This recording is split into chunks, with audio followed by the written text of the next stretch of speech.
The NFL Today on CBS Sports is presented by Jeep. And welcome back to the NFL Today. Right now, Houston and Washington are getting set for their matchup. And as we approach kickoff, we send you out live to Landover with our announcers, Greg Gumbel, Trent Green, and Melanie Collins.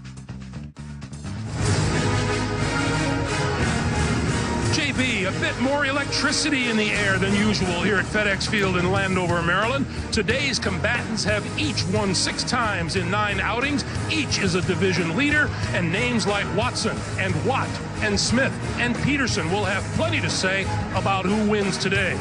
In the AFC South, the Houston Texans hold a 1-game lead over Tennessee, followed by the Colts and the Jaguars. In the NFC East, it's Washington in charge, and fairly comfortably right now, with Dallas, Philly, and the New York Giants trailing behind. And with that, we welcome you to Landover, everyone. Greg Gumbel along with Trent Green, Melanie Collins down on the sidelines. Our friend Bruce Arians, a bit under the weather this week, so he's home recuperating with the very best wishes of our crew. Coach, feel better. Meanwhile, Trent, Houston lost its first 3 games of the season, won its last 6. What happened? You know, they came in with such high expectations. They did with the fact that Deshaun Watson coming back off of injury, and really they're doing it in all 3 phases in terms of this turnaround.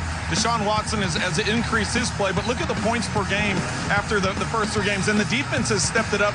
Talking to Romeo Crennel, he said they're getting better. Their chemistry is getting better, and that's why they've gotten better during this 6-game winning streak. But the guy that's really gotten better is quarterback Deshaun Watson. Coming off of that devastating knee injury a year ago, he just wasn't comfortable the first few weeks. You look at him in the pocket, he was taking a lot more sacks. His completion percentage is up 9 points from what it was those first 3 games. He's doing a better job of getting the ball down the field to that man, DeAndre Hopkins, nearly 900 yards receiving, 7 touchdowns on the season. He continues to be a vertical threat.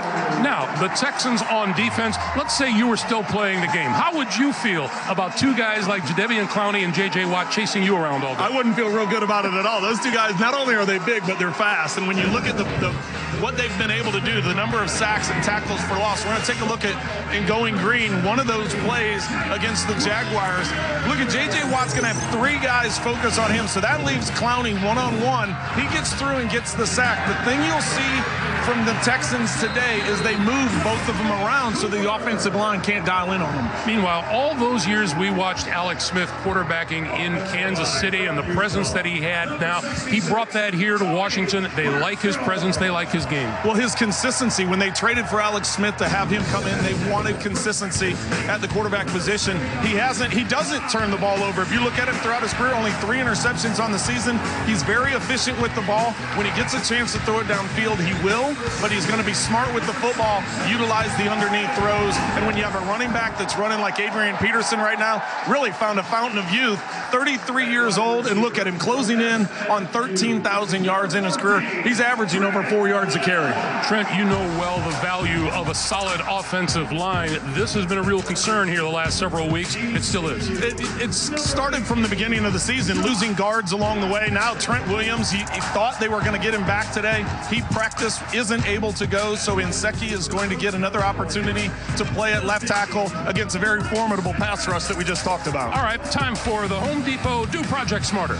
Well, the smart thing for Houston would be to get Lamar Miller involved. When you look at, he's the leading rusher on this team, but over the last 3 games, 2 of those 3 games, he's had over 100 yards rushing, so that takes the pressure off Deshaun Watson and the pass game. And then when you talk about Washington, Josh Norman, he's going to have the task today of going man-to-man against DeAndre Hopkins when they go in man-to-man coverage.